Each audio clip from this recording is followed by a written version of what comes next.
Britain is cracking down on international students, and the government says the rules are about to get a lot tougher.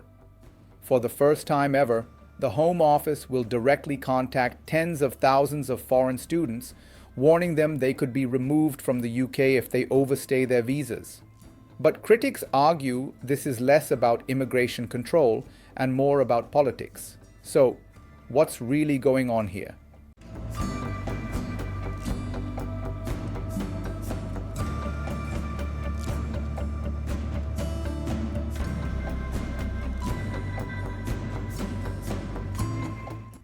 The new campaign will reach out to about 130,000 students and their families. The message they'll receive is crystal clear.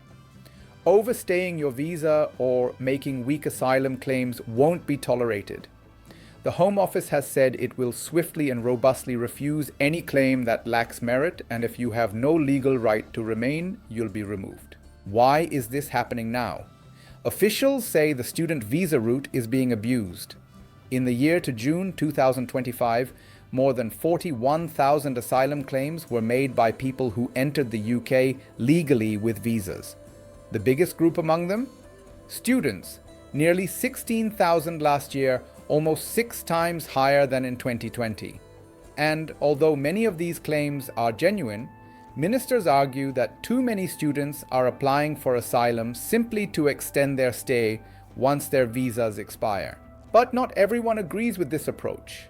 Joe Grady, General Secretary of the University and College Union, has slammed the plan as an attack on international students. She says it has little to do with overstaying visas and everything to do with mimicking the rhetoric of Reform UK.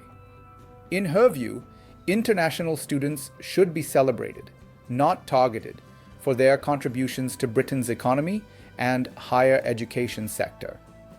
This debate comes against a backdrop of intense political pressure over immigration.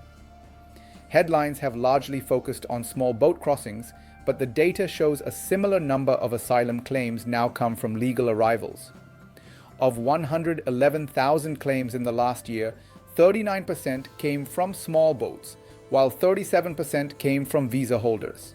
The government has already reduced the post-study work period for graduates from 2 years to 18 months, and they're pushing for even tougher rules despite a recent 10% fall in student asylum claims. Meanwhile, Home Secretary Yvette Cooper has resisted calls to declare a so-called national emergency.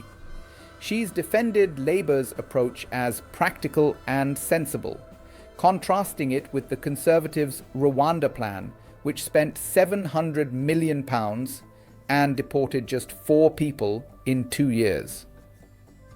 Cooper also hinted that asylum seekers could be moved out of expensive hotel accommodation earlier than expected, echoing Keir Starmer's pledge to phase them out before the next election. So here's the real question.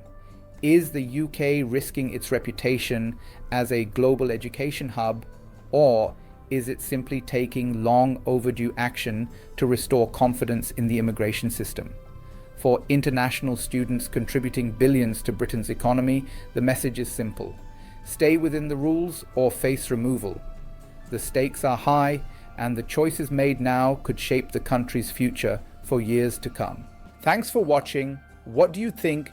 Should the UK crack down harder on visa overstays, or is this unfair to international students? Drop your thoughts in the comments and don't forget to like and subscribe for more global updates.